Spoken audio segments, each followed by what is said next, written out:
10e partie. Philae, le principe féminin.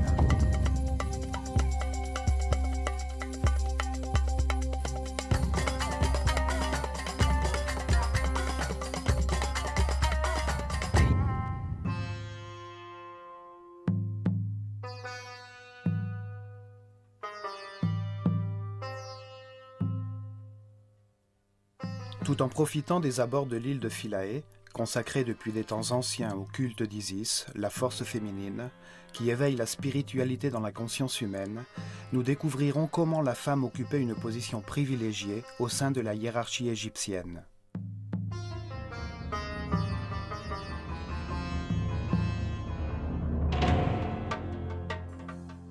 L'univers égyptien reposait sur le couple, le masculin et le féminin, égaux entre eux, chargés de créer l'ordre au milieu du chaos, de faire du monde une perfection et de la conserver ensuite pour l'éternité.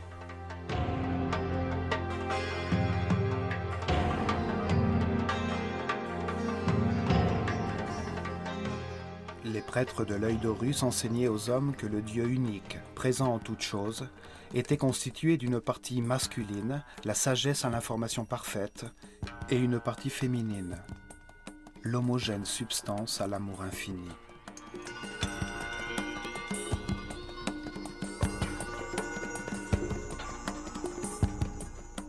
Au plus haut niveau de son univers divin et ordonné, Atum, ainsi nommait-on le Dieu unique, la sagesse absolue, alors que l'univers ne s'était pas encore manifesté, avait également une dimension féminine appelée Nun, la substance virginale, la matière indifférenciée et homogène, les eaux primordiales, l'amour infini. Atum et Nun, le couple originel en état de repos, activaient leur volonté divine, achevant l'équilibre existant, et ce faisant, ils devenaient Ptah et Sekhmet. Le même Dieu unique, mais désormais doté d'autres caractéristiques, puisque sa propre volonté le mettait en mouvement. Ptah, la partie masculine du Dieu unique, émettait une information créative. Sekhmet, la partie féminine, l'enfantait à l'intérieur de la substance d'amour, manifestant le fiat lux, l'énergie et la substance lumineuse en mouvement. Ptah et Sekhmet sont les feux multiplicatifs de tout ce qui a été conçu. Ils créent d'autres couples de divinités créatrices, les forces fondamentales nommées Néter, extension de la cause primordiale dans un univers divin.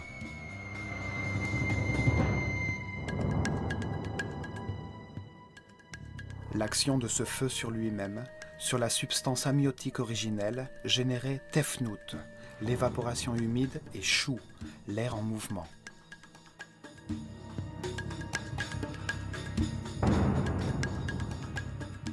Ce couple de divinités, Tefnut et Shu, vapeur et air en mouvement, aide à différencier l'esprit primordial, en le condensant, en le matérialisant, générant un autre couple, Geb, la terre, et Nut, le ciel.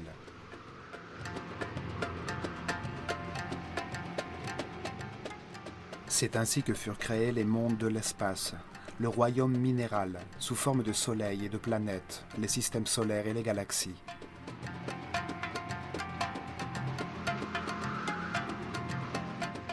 Dans ce monde divin, deux nouveaux couples sont nés, Osiris et Isis, Seth et Nephthys. Ces deux couples de forces fondamentales étaient chargés du processus d'évolution de toutes les formes matérielles de l'univers. Leur but était de les transmuer à nouveau en esprit.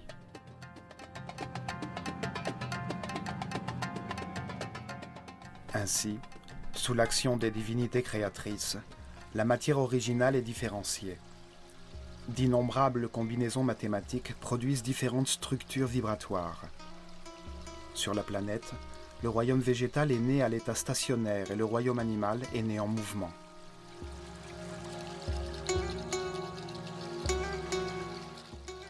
Puis, dans un autre acte créatif, le Dieu unique enfanta son Fils, la conscience de l'homme, un autre couple, humain cette fois, formé par un homme et une femme, ayant la capacité de se reproduire.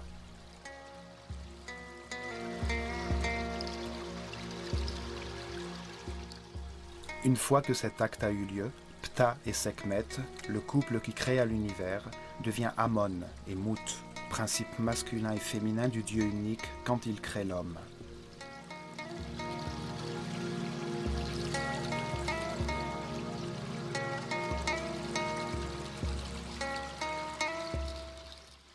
Il le manifeste selon sa propre image, doué du pouvoir de créer dans son esprit, de modeler, de bâtir. Il donne aux hommes le libre arbitre afin que, comprenant les conséquences de leurs décisions, ils acquièrent la sagesse selon un processus d'évolution qui s'opère au gré de nombreuses vies.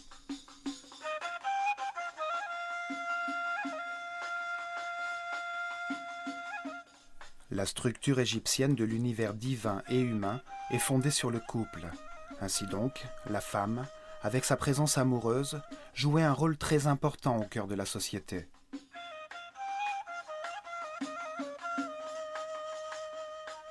Depuis la reine d'Égypte qui donne naissance au pharaon, aux prêtresses vouées au culte d'Isis et d'Hathor, jusqu'à la mère de l'humble travailleur, elles étaient respectées et considérées à l'égal des hommes.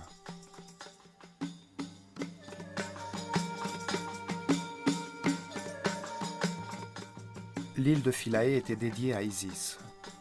Mère d'Horus, cette figure était le symbole de la maternité. Isis occupait dans le cœur des Égyptiens la même place que la Vierge Marie pour les catholiques.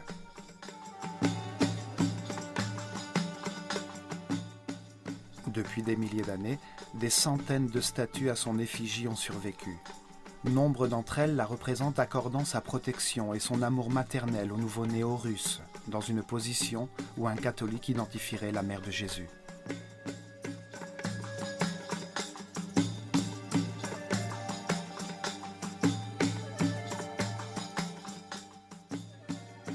L'île accueillait les initiés et les prêtresses vouées à son culte dans une société égalitaire. Des centaines de femmes, appelées Mvet Neter, étaient chargées de l'éducation musicale, des danses et de jouer du sistre durant les rituels dans tous les temples d'Égypte.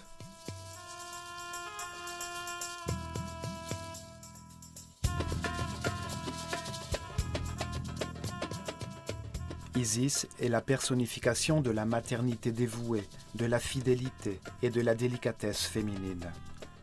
Isis nourrit la substance, les émotions supérieures, l'extase, l'intuition qui permet, grâce à la confiance et l'amour, la gestation d'Horus, incarnation de la conscience immortelle et constante. Isis est la force qui conduit l'homme vers la spiritualité à travers ses réincarnations, alors qu'il abandonne peu à peu sa dimension animale et devient un être sage, respectueux et flexible, né à la conscience permanente, symbolisé par Horus, fils immortel d'Isis.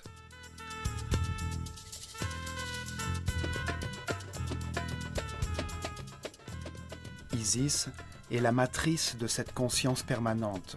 Elle fait naître dans l'univers intérieur de chaque homme les émotions supérieures lui permettant d'élever sa fréquence vibratoire. Isis descend des dimensions supérieures jusqu'à la conscience, inspiration qui produit les idées qui sont à l'origine des arts.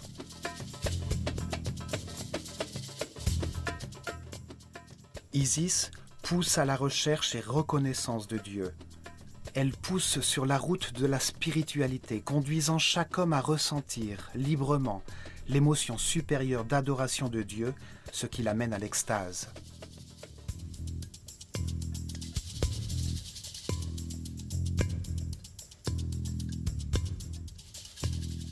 L'île de Philae était dédiée à cette force matérielle de l'univers.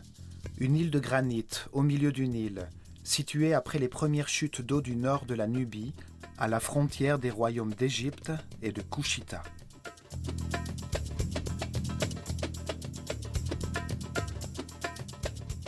Philae signifie île ou monticule sur les eaux qui émergent au temps de Ra. Ce nom suggère l'usage sacré du site depuis des temps anciens.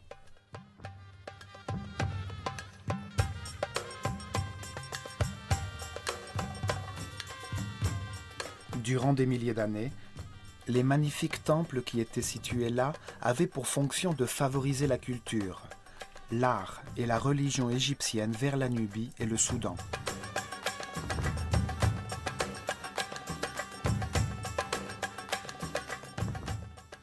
Les ruines les plus anciennes sont situées au sud-est. Là, il y avait un temple orienté vers l'étoile Canopus et dédié à la divinité Mandoulis.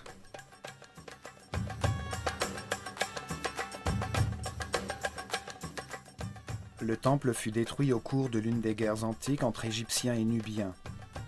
À côté des ruines, les Nubiens construisirent un autre temple dédié à Arens Nufis. C'est ainsi qu'ils appelaient Osiris, le compagnon d'Isis.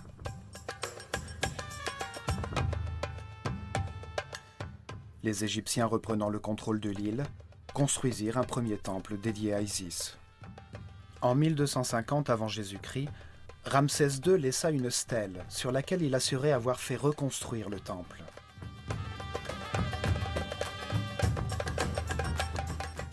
Le pharaon Taharqa fit de même en 680 avant Jésus-Christ. Et 120 ans plus tard, en l'an 560 avant Jésus-Christ, le pharaon Amasis commanda les sculptures du pylône.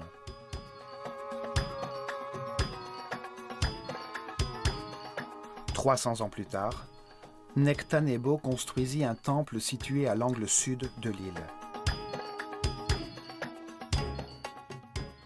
En l'an 250 avant Jésus-Christ, les pharaons ptolémaïques, successeurs d'Alexandre le Grand, décident de réorienter l'axe du temple de 21 degrés, afin de le recadrer sur l'étoile de Canopus qui s'était déplacée avec le mouvement du système solaire.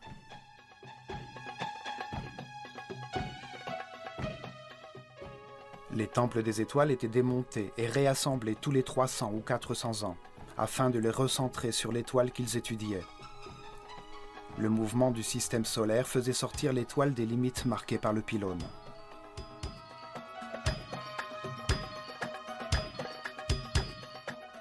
Le temple aurait dû être entièrement déplacé pour s'adapter à son nouvel axe. Mais durant cette période, les intérêts ptoléméens étaient davantage centrés sur la Grèce et la Macédoine, en raison des rivalités qui les opposaient aux autres rois grecs, entre lesquels Alexandre avait divisé son royaume.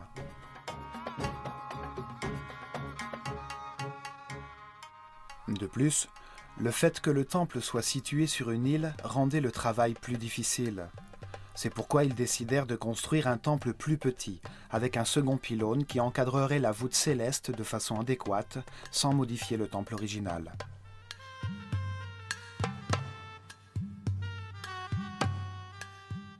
Alexandrie était devenue la capitale de l'Égypte, et le grec était sa langue officielle. En l'an 31 avant Jésus-Christ, Cléopâtre VII fut vaincue durant la bataille d'Actium, et suite à son suicide, l'Égypte tomba entre les mains d'Octave, qui devint Auguste, le premier empereur romain.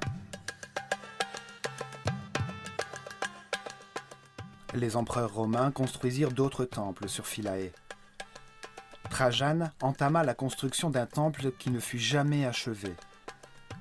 Ses chapiteaux striés représentaient des feuilles de papyrus, au-dessus desquelles reposent encore des cubes de pierre jamais décorés comme l'exigeait pourtant la tradition.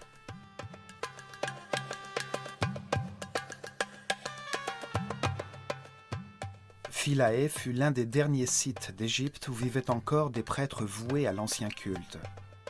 C'est à partir de ce moment-là qu'apparaissent les sectes gnostiques, connues plus tard sous les noms de Rose-Croix, franc-maçonnerie ou ordre des Illuminati, et qui conserveraient le secret du savoir égyptien. En 553 après Jésus-Christ, l'île, un des derniers bastions du paganisme égyptien, fut dédiée à saint Stéphane et à la Vierge Marie par décret de l'empereur Justinien.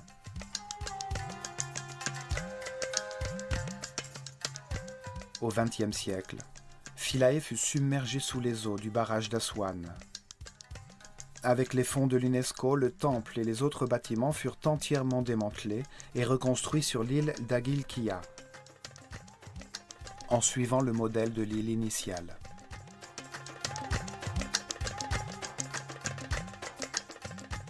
Le temple fut orienté dans la même direction que le temple original. Norman Lockyer établit l'axe du temple original à 76,5 degrés sud-est, centré sur les mouvements de l'étoile de Canopus au-dessus du pôle sud, dans la même position que le temple d'Edfu.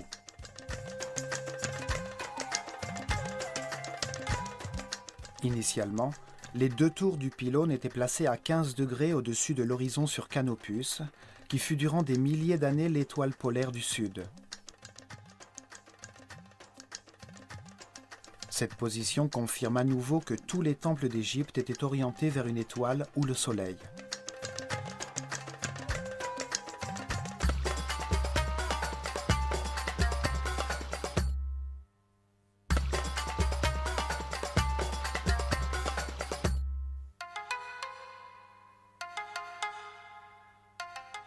En arrivant depuis le Nil, on observe l'imposant bâtiment. Les deux pylônes qui forment la grande cour intérieure et le grand nombre de colonnes constituant la cour hypostyle qui conduit au temple de Nectanebo.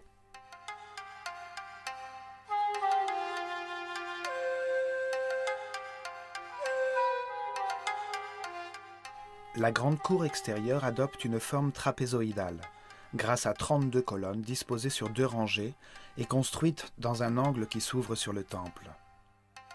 Cette disposition produit une illusion de grande profondeur.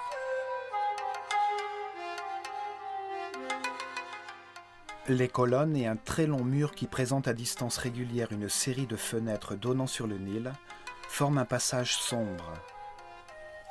Toutes les colonnes sont différentes. Telle une canée de papyrus, leurs chapiteaux aux motifs floraux et aux couleurs vives adoptent différentes formes.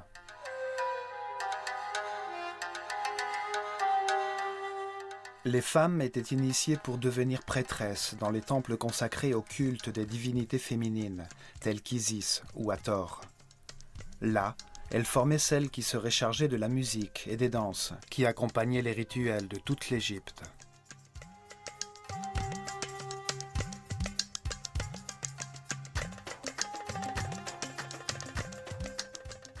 Les femmes qui se consacraient à la musique portaient le titre de Shemayet. Elles pouvaient aussi servir des divinités masculines. Elles pouvaient également devenir scribes. Elles étaient chargées de jouer du sistre, dont les sonorités pacifiaient les divinités et permettaient à l'esprit humain de trouver l'apaisement.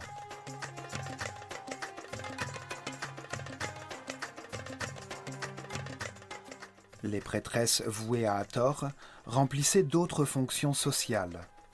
Hathor était la divinité de la sexualité féminine, de l'amour, de la musique et la danse, dont les célébrations étaient le lieu d'ivresse, origine des festivités dédiées à Bacchus.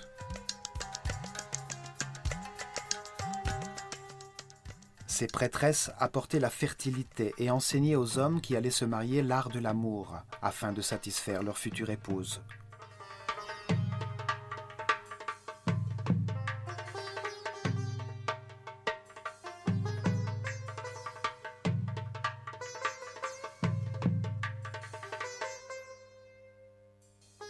À l'est, contre la colonnade de la grande cour, il y a un petit temple consacré à Imhotep, le grand prêtre qui construisit la pyramide à escalier de Saqqara et laissa les plans des temples de Dendera et d'Edfu.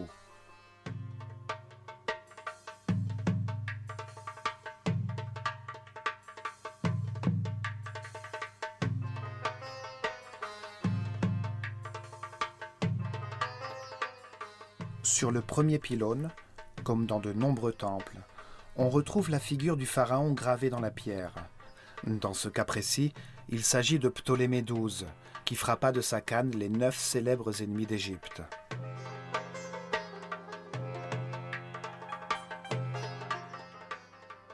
C'était une sorte de conjuration graphique et symbolique qui maintenait éloignées les forces du chaos et proclamait la volonté du pharaon, médiateur entre l'homme et Dieu, de maintenir l'ordre en Égypte et dans le cosmos.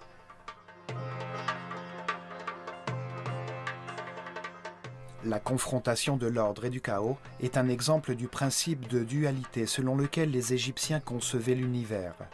De la même façon, le pays avait 2 territoires. La longue vallée du Nil, appelée Haute-Égypte, et le delta qui s'ouvrait sur la Méditerranée, appelé Basse-Égypte.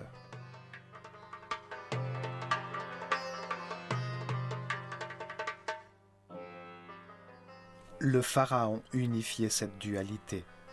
Il portait 2 couronnes qui témoignaient de son contrôle sur les 2 territoires. De la même façon, il unifiait l'humain au divin. Son corps était le moule contenant le Karéal, un esprit chargé d'Égypte, et qui se réincarnait de pharaon en pharaon.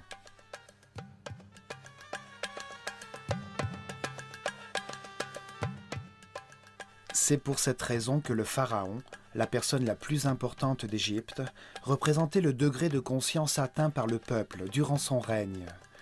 Il était une sorte de dieu mineur, réincarnation vivante de l'esprit à qui Dieu confiait la tâche de gérer l'Égypte.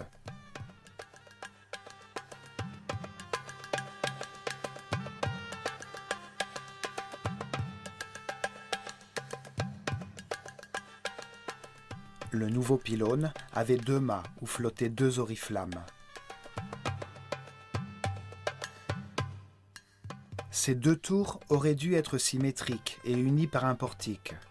Cependant, sur Philae, la tour de gauche possède une porte qui menait directement à la chapelle de la naissance.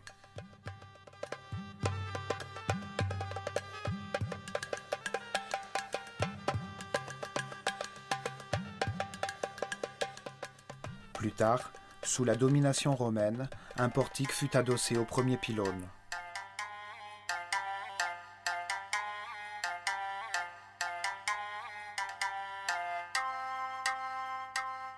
Dans cette chapelle, on célébrait la naissance des divinités et de leurs enfants, comme Horus, la maternité d'Isis, quand Sirius, sa correspondance stellaire, venait annoncer la nouvelle année, le solstice d'été et la montée du Nil.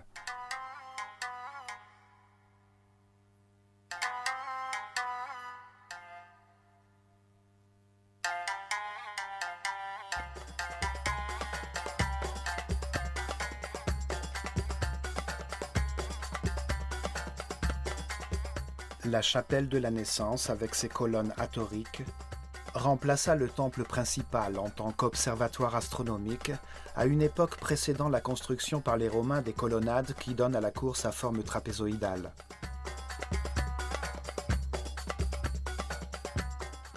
Aucune société n'a autant que l'Égypte valorisé les femmes. Cette société considérait l'homme et la femme à égalité, grâce à leur conception philosophique de Dieu.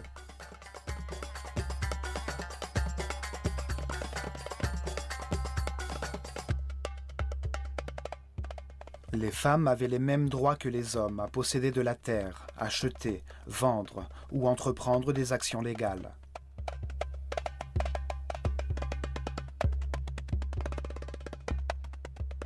Cependant, jamais une femme n'occupa une fonction administrative. Les hommes étaient chargés du maintien de l'ordre. Le pharaon gouvernait et les hommes administraient l'empire.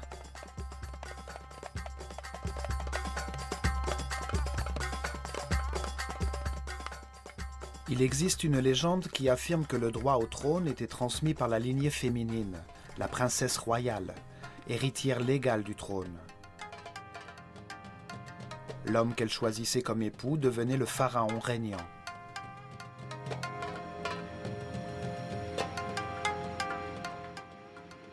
Ce qui obligerait chaque roi, en dépit du fait qu'il soit le fils de son prédécesseur, à légitimer son accès au trône par un mariage avec sa sœur ou sa demi-sœur.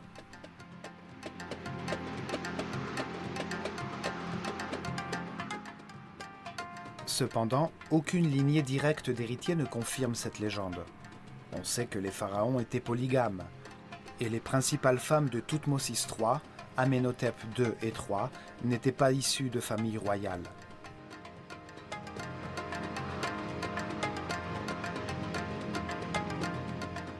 En réalité, les pharaons qui épousèrent leur sœur ou leur demi-sœur le firent par désir d'imiter les divinités Isis et Osiris, ou Seth et Nephthys, qui étaient frères et sœurs et époux.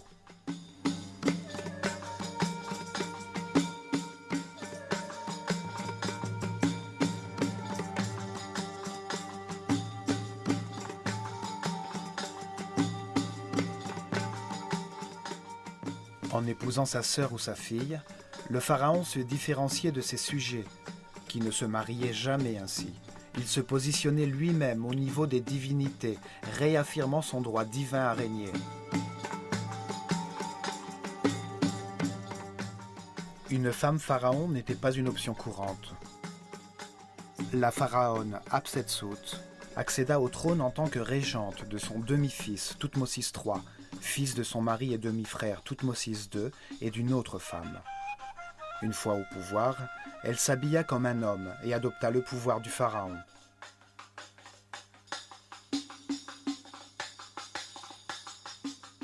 Après son règne, sa représentation en tant que pharaon fut systématiquement effacée, faisant disparaître des mémoires la trace d'une femme qui avait accédé au pouvoir d'une façon incorrecte. Cependant, ses représentations en tant que reine sont restées intactes.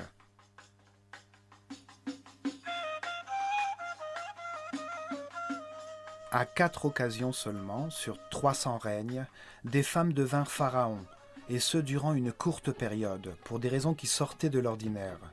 Il s'agissait de l'ultime recours de leur famille pour tenter de maintenir l'ordre.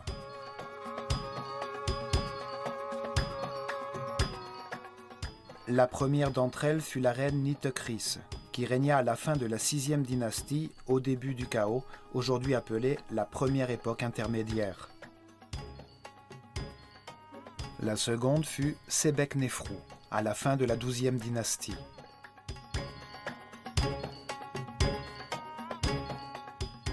La troisième fut Taousert, qui prit le pouvoir après le chaos causé par Moïse et les 10 plaies qui s'abattirent sur le pays, quand son époux Séti II trouva la mort en traversant la mer Rouge. La quatrième fut Cléopâtre, après avoir tué son frère et avant que l'Égypte ne devienne une province romaine.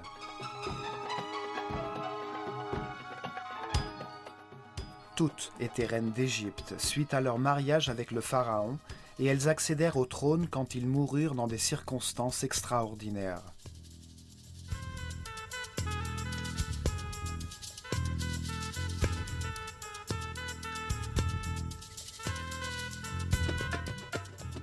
Les prêtres pouvaient se marier, mais ils ne pouvaient épouser qu'une seule femme. Tous les autres hommes, y compris le pharaon, pouvaient prendre pour épouse autant de femmes qu'ils le désiraient, mais la majorité d'entre eux optaient pour une seule femme. En Égypte, la séparation était légale dans le cas où le mariage échouait. L'homme devait rendre toutes les richesses et propriétés apportées en dot par la famille de sa femme, ainsi qu'une part de ses propriétés pour ses enfants.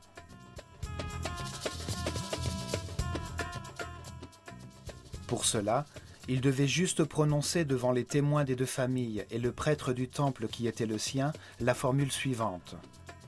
« En ma qualité de mari ou d'épouse, je me sépare de toi et je te quitte pour toujours. Je renonce à mon droit sur toi. Que la vie t'apporte un autre compagnon là où tu souhaites te rendre. »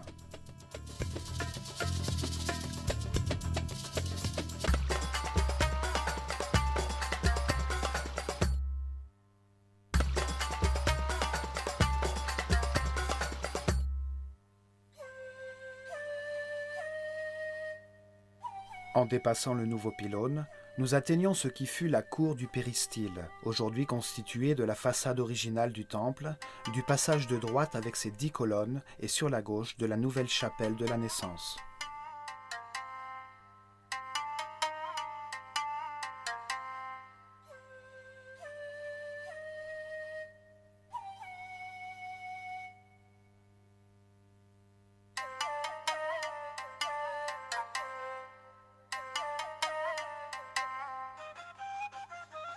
Dans cette cour, on découvre la stèle contenant le cartouche de Ptolémée et Cléopâtre qui permit à Champollion de déchiffrer le décret écrit en hiéroglyphes, en grec et en démotique sur la célèbre pierre de Rosette.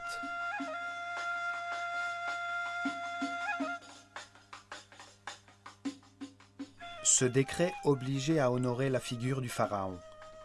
Pour mieux comprendre l'époque ptolémaïque, à l'époque de la restauration du temple, nous en résumerons le contenu.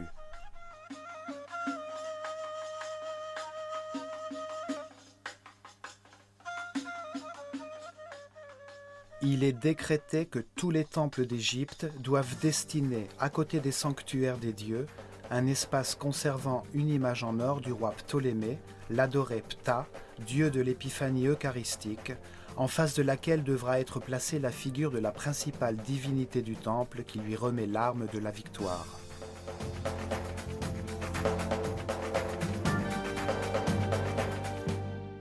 Tout ceci doit être conçu en accord avec le style égyptien. Les prêtres, vêtus de leurs robes sacrées, doivent l'adorer 3 fois par jour, célébrer en son honneur tous les rituels et le transporter durant les festivités à l'égal des divinités.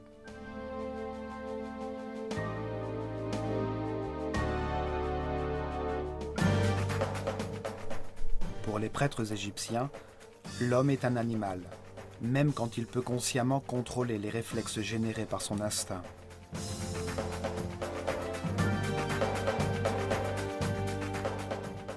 Les réactions automatiques permettent aux animaux et à l'homme de maintenir et de générer la vie.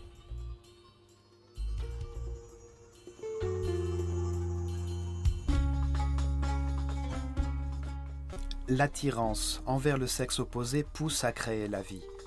Les désirs sont un mécanisme naturel qui signale un manque auquel il faut répondre pour maintenir la vie.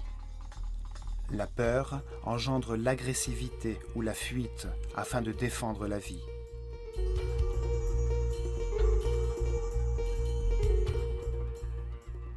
Les initiés apprenaient que les instincts primitifs limitaient l'accomplissement spirituel. L'école des mystères possédait des temples spécialisés dans la génération de la conscience et fournissait la formation nécessaire pour mettre fin à ces comportements.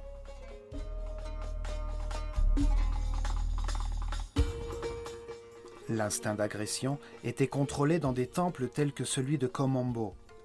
Là-bas, la peur était anéantie par la reconnaissance du fait qu'il n'y avait rien dont on puisse avoir peur, que la mort n'était qu'un autre stade de la vie. On y enseignait que la peur consumait l'énergie vitale nécessaire pour parvenir à la paix intérieure.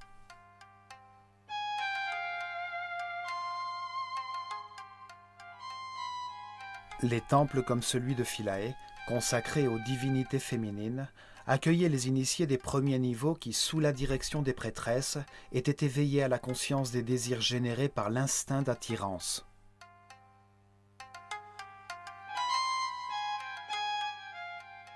Le désir conduit l'homme à confondre besoin et attirance. Il produit une réaction de goût ou de rejet dans le centre des émotions, qui à son tour connecte les émotions dans le cerveau. Mais les sentiments sont polaires. Ils peuvent être joie ou tristesse. Ils peuvent produire de la satisfaction ou son contraire. C'est pourquoi il est important de savoir ce qui les génère, afin de contrôler les instincts négatifs.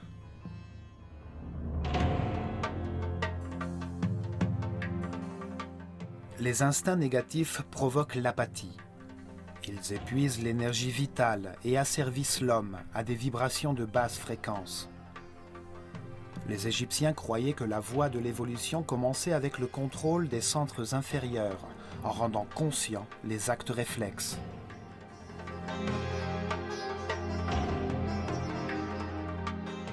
La méthode égyptienne de transcendance des émotions, de la convoitise, des désirs sexuels passait par leur reconnaissance et l'expérimentation. Un être innocent et sans expérience perd facilement le contrôle de lui-même. Il est vulnérable aux circonstances inconnues et peut aisément sombrer dans la dépression. C'est pour cette raison que la première étape de la formation des prêtres, hommes et femmes, les entraînait à reconnaître leurs désirs.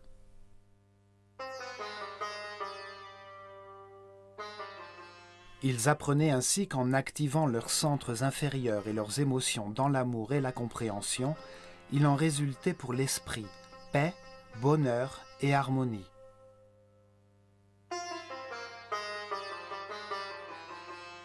Le temple était considéré par les prêtres comme un modèle du monde, au moment de sa création initiale. À À ce moment-là, Dieu rendit l'univers manifeste en faisant émerger des eaux du chaos un monticule de terre à l'image de la décrue annuelle des eaux du Nil, permettant au Dieu créateur d'apparaître et d'apporter une vie nouvelle dans le pays.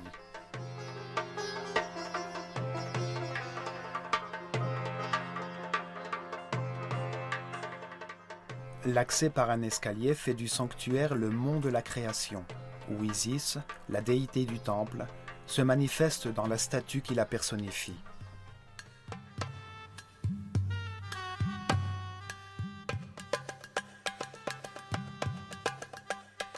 En montant vers l'intérieur, on arrive dans une petite cour entourée de colonnes, située au centre de la chambre de la vie, une salle hypostyle aux colonnes très élevées.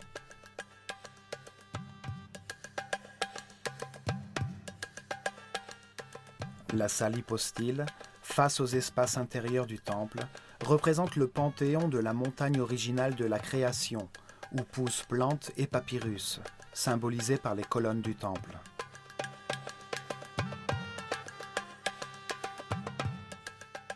L'espace central, ouvert sur la chapelle pure, où les figures symboliques étaient exposées au soleil, selon un ancien rituel, pour renouveler leur énergie.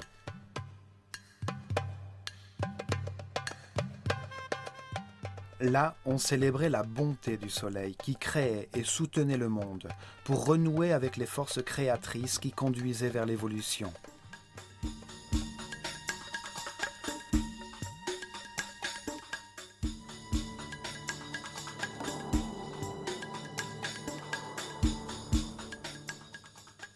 Les murs de cet espace étaient gravés, témoignant de la compréhension de l'univers.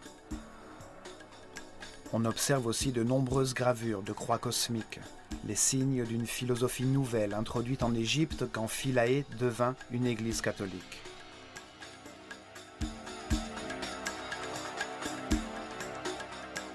Une nouvelle vision du monde qui retira son sens à la vision traditionnelle égyptienne, la considérant comme aberrante et primitive.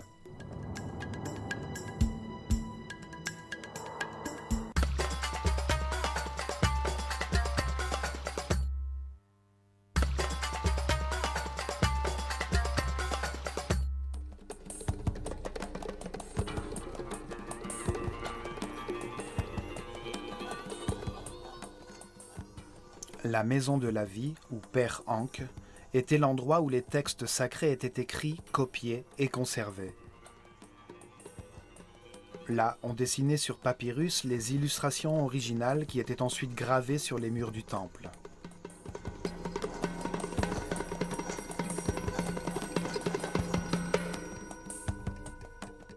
C'est également dans cette salle, présente dans chaque temple d'Égypte, qu'étaient préparées les copies du livre des morts, utilisées au cours des rites funéraires.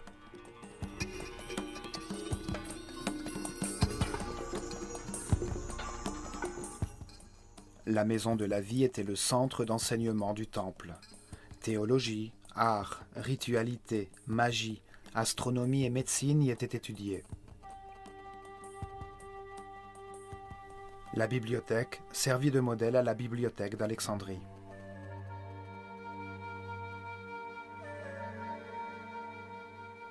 Dans cette salle, les prêtresses jouaient de la harpe. On entonnait les hymnes et créait les musiques qui accompagnaient tous les rites religieux. Les Égyptiens attribuaient à la musique une origine divine.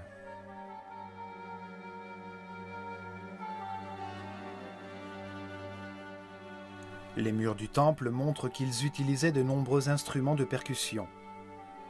Des tambours, flûtes, des tarboukas et des sistres, essentiels dans les rites funéraires et les processions.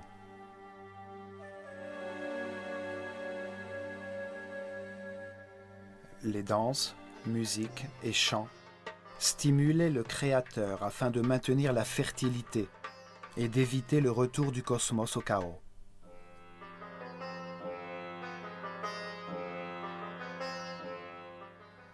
Les prêtresses prenaient également soin des malades qui venaient au sanatorium du temple.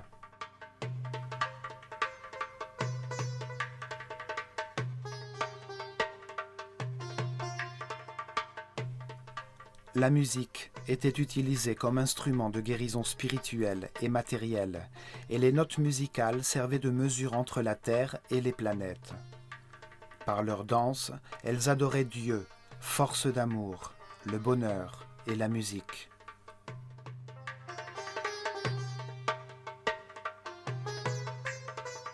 On arrive ensuite dans la salle des apparitions, dans ce cas précis non hypostyle, et sa salle traditionnelle qui communiquait avec l'extérieur par une ouverture latérale pour recevoir les offrandes du peuple. Ces murs retracent des scènes qui, comme dans tous les temples d'Égypte, n'ont pas d'arrière-plan. L'interaction entre le pharaon et les divinités s'exerce hors de l'espace et du temps.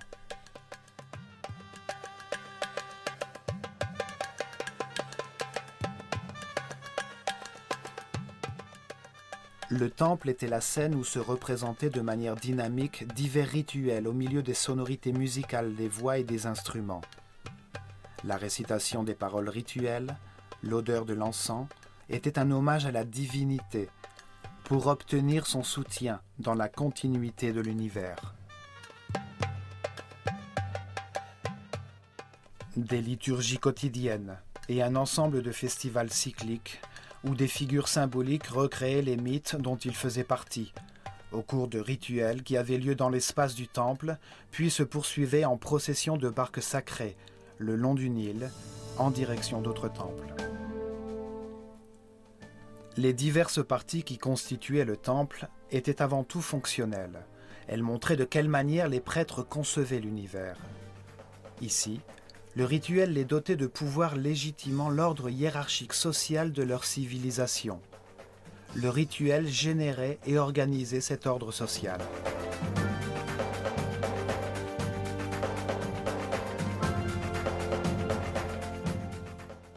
On accède ensuite à la chambre des offrandes. Sur la gauche, la chambre de la barque d'or, utilisée pour transporter la statue sacrée durant les processions.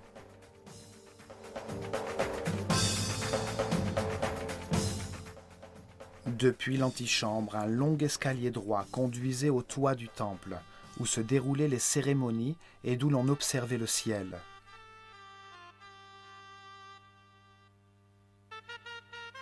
Sur le mur, une gravure de Ptolémée V, faisant des offrandes à Isis. Les parois, initialement dorées à leur fin, ont perdu leur couleur originale.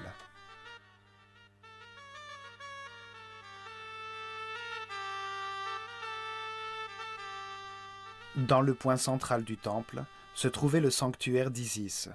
Il abritait un autel de granit dans lequel se trouvait une représentation en or de la divinité. C'était la statue du culte qui, placée dans la barque d'or, sortait durant les processions et les rituels.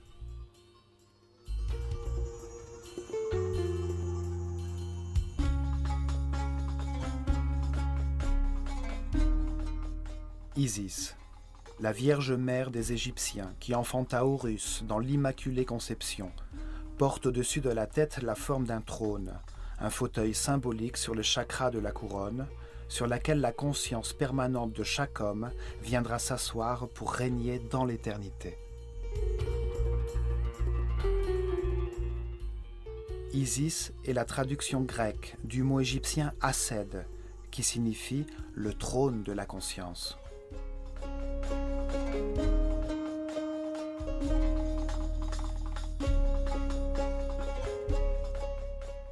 Elle a souvent été représentée avec un vautour au-dessus de la tête, sur lequel s'appuyaient des cornes de vache soutenant un disque d'or.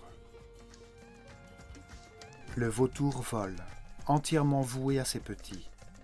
Il transforme dans ses entrailles les substances en décomposition en alimentant une nouvelle vie.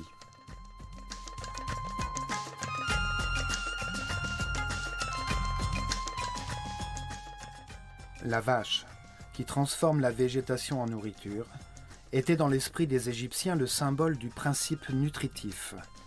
Ses cornes ont la forme de la lune ascendante. Elle enserre le disque solaire, source de vie et lumière de la conscience.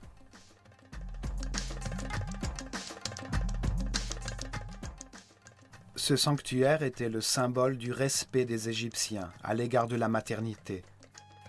Un respect basé sur la recherche de l'ordre et de l'équilibre. Il légitimait leur vision du monde. C'est ici que se trouvait le cœur spatial du rituel, la maison du divin où le pharaon et les grands prêtres interagissaient avec la déité en représentation de tous les hommes.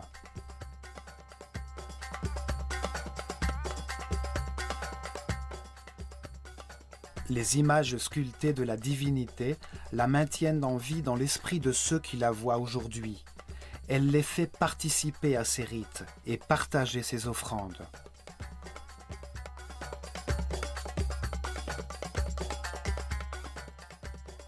Voici l'héritage laissé par les anciens d'Égypte à la conscience de toute l'humanité. La vision d'un univers de dualité. Un lieu pour expérimenter les contrastes de polarité et comprendre la neutralité.